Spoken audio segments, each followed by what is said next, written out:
அந்த நாள் திரைப்பட விழாவிற்கு வந்திருக்கக்கூடிய அனைத்து பெரியவர்கள், குழந்தைகள் யார் வந்திருக்கீங்களா? யாரும் வந்த மாதிரியோ பத்திரிகையாளர்கள், எங்களுடைய குடும்ப உறுப்பினர்கள் அனைவரையும் அன்போடு வருக வருக என வரவேற்று, நம்ம எல்லா படத்தினுடைய ஆடியோ லான்ச்லேயும் சரி, இப்போ ப்ரெஸ் மீட்லேயும் சரி நம்ம சொல்லுவோம், ஆஹா பயங்கரமாக அப்படி பண்ணியிருக்கோம். ஆனால் உண்மையிலே இந்த படம் ரொம்ப ஒரு வித்தியாசமாக, நான் நடித்த படங்களில் கொஞ்சம் இல்லை, ரொம்பவே ஒரு வித்தியாசமான கதைக்களத்தை கொண்ட படம் தான் நம்ம அந்த நாள். ஏவிஎம் பேனரில் நம்ம அன்பு சகோதரர் ஆரியன் சாம் ஃபஸ்ட்டு, ஏவிஎம் ஐயா அப்படியே குடும்பத்தை சேர்ந்த ஒருவர் தானே. பேனரில் இப்போ வேறு போட்டு அப்படியா? சரி, ஓகே. இல்லை இருந்தாலும் அவங்க குடும்பங்கிறது பார்த்தா பேனருங்கிறதுக்காக சொல்கிறேன். சாரி, மன்னிக்கணும், மன்னிச்சிருங்க, நான் டெலிட் பண்ணுங்க ப்ளீஸ். சரி, ஆரியன் சாம் யார் அப்படிங்கிறது உங்கள் எல்லாருக்கும் தெரியும் நினைக்கிறேன். தெரியாதவர்களுக்காக ஒரு சின்ன அறிமுகம்.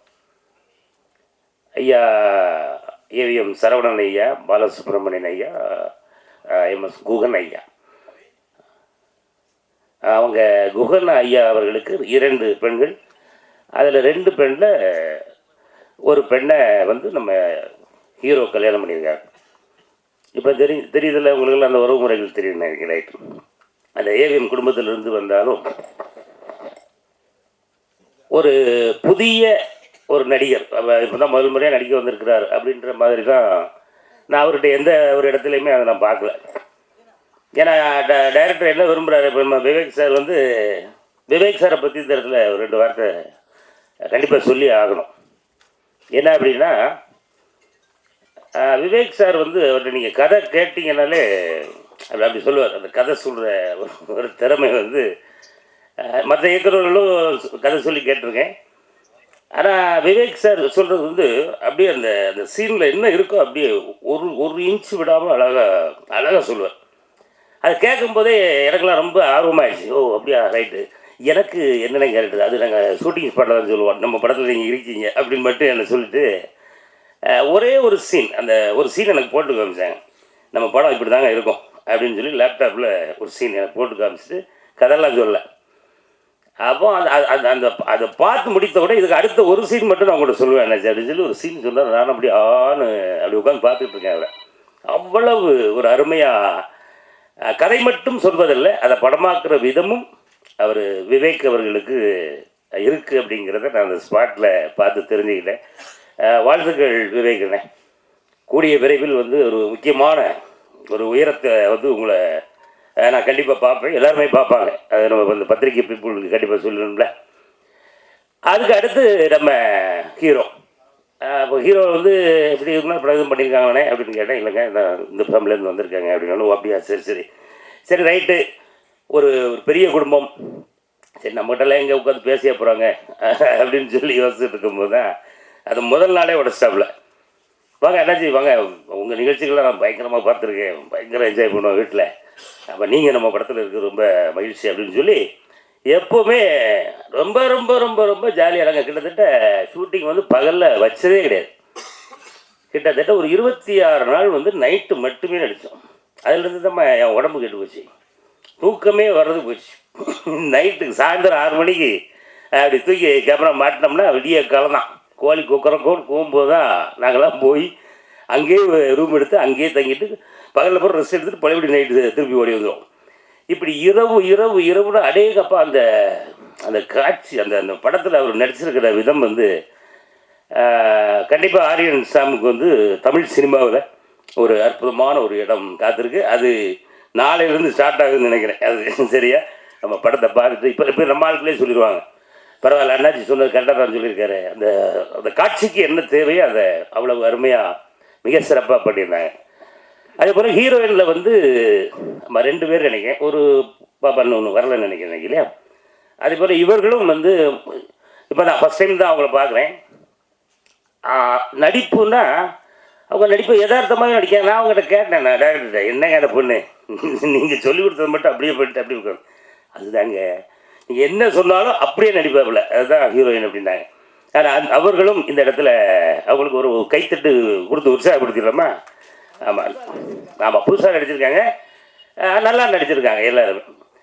அவன் அந்த பக்கம் இருக்கான நம்மால் தம்பி கிஷோர், இவனோட கிடந்து பெரிய காமெடியாக இருக்கும் அங்கே. இப்போ தம்பி கொஞ்சம் மெலிஞ்சிட்டேன், என்ன நடக்குன்னா அப்படியே தான் இருக்கோ. அப்போ நான் தான் கொஞ்சம் அகலமாகிட்டு போட்டுருக்கீங்கன்னா, அவன் அந்த படத்தில் வந்து தம்பியை ஃபஸ்ட் டைம் பார்க்குறேன். பார்த்தா அண்ணே இல்லைங்களே எல்லாம் பேசிட்டு கடைசியில் தம்பிக்கிட்ட என்ன அப்படின்னா டேரக்டர்கிட்ட போய் கேட்டிருக்காப்புல, இமான் அண்ணாச்சி என்ன கேரக்டர் பண்ணுறாப்புல, அவருக்கு ஒரு கேரக்டரு அவருக்கு நான் சொல்லாமல் வச்சுருக்கேன் அப்படின்ட்டு அவன் கிஷோர்கிட்ட மட்டும் சொல்லிட்டாப்புல போல் இருக்கு விவேக். ஆமாம், அண்ணாச்சி வந்து இப்படி வருவார், இந்த இடத்துல வருவார்.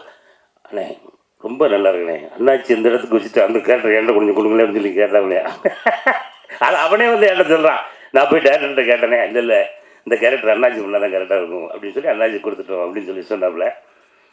தம்பி ரொம்ப அருமையாக பண்ணியிருக்கான், ரொம்ப நல்லா வருங்க தம்பி. இப்போ ஏதோ ஒரு ப்ளைவுட் ஆடில் நடிச்சிருக்கோ? ஆமாம், அதுவும் அப்பப்போ தொலைக்காட்சியில் பார்த்துக்கிட்டு இருக்கேன். வாழ்த்துக்கள். கிட்டத்தட்ட இப்போ நீங்கள் வந்திருக்கக்கூடிய எல்லாருக்கும் ரொம்ப அன்பாக கேட்டுக்கிறது என்ன அப்படின்னா, கண்டிப்பாக நம்ம படத்தை பாருங்கள். உங்களால் எவ்வளவு உள்ளதை எழுதுங்க, அந்த படத்தில் நீங்கள் பார்க்குறத நீங்கள் எழுதுனீங்கனாலே போதும். மக்கள் இப்போ தேட்டர் வந்து 100 தேட்டர் தான் கிடச்சிருக்கு அப்படின்னு சொல்லி ஐயா வருத்தப்பட்டாங்க. கவலைப்படாதீங்க, அடுத்து நம்ம ஆரியன் சாம் படம் வந்து குறைந்தபட்சம் இந்த மாதிரி 12,000 தேட்டர்களில் ரிலீஸ் ஆகிற அளவுக்கு ஒரு பெரிய ஒரு நடிகராக வரணும். ஆமாம், நம்ம படம் எப்போ ரிலீஸ் ஆகுங்கிறத எல்லோரும் ஆர்வமாக காத்திருக்கணும். ஆமாம், அதே நிலை நம்ம இதில் நடித்த எல்லாருக்கும் அந்த அந்த அளவுக்கு உயரமான ஒரு புகழும் பேரும் கிடைக்கணும் அப்படின்னு இந்த நேரத்தில் வாழ்த்தி இந்த வாய்ப்புக்கு நன்றி கூறி விடைபெறுகிறேன். அந்த படத்தில் ராஜ்குமார்னு சொல்லி ஒரு தம்பி நடிச்சிருக்காப்புல, அவர் இன்றைக்கி இன்னும் வரல. ஆமாம், ராஜ்குமார் பிக் பாஸ் கிட்ட பிக் பாஸில் இருந்தாப்லையா இல்லையே, பிக் பாஸ் போகல. ஒரு அண்ணன் வாய் முறுத்து முடிச்சா 9 போனாலும் போகாது நினைக்க இருக்கும். நல்ல விஷயம். அந்த தம்பி ராஜ்குமார் வரல, அவரும் ரொம்ப ரொம்ப சிறப்பாக நடிச்சிருந்தார். அப்புறம் இன்னும் 2-3 நடிகர்கள் இருக்காங்க. அவர்கள் அன்றைக்கி சந்தர்ப்ப சூழ்நிலை வர முடியும்னு நினைக்கிறேன். எல்லோருமே அவரவருக்கு கொடுக்கப்பட்ட வேலையை ரொம்ப அருமையாக பண்ணியிருக்காங்க. படத்தோட ட்ரெய்லர் நீங்கள் பார்த்துருப்பீங்கன்னு நினைக்கிறேன். ஆமாம், அந்த டீசரா ட்ரெய்லர் தானே? ஆமாம், படமே பார்த்தீங்களா நீங்கள்? பார்க்க முடியலண்ணே. இப்போ ஏடிகள் நீங்கள் தான் அந்த ஏணியை கொஞ்சம் ஸ்ட்ராங்காக பிடிச்சி கூட கொஞ்சம் சாந்து இதெல்லாம் போட்டு கொஞ்சம் ஸ்ட்ராங் பண்ணி விடுங்க. ஆமாம், எல்லோருக்கும் வாழ்வு கொடுங்கள், வாழ வையுங்கள். சினிமா வாழும், நாமும் வாழுவோம். நன்றி, வணக்கம். எல்லாருக்கும் வணக்கம். Thank you all the media and press for being here.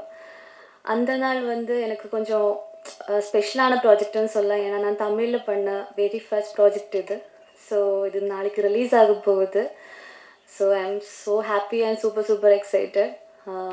நீங்கள் எல்லாருடையும் பிளெஸ்ஸிங்ஸ் அண்ட் சப்போர்ட் தேவை. மேக்ஸிமம் வந்து நீங்கள் இது மக்களுக்கும் ரீச் பண்ணுங்கள் படத்தை.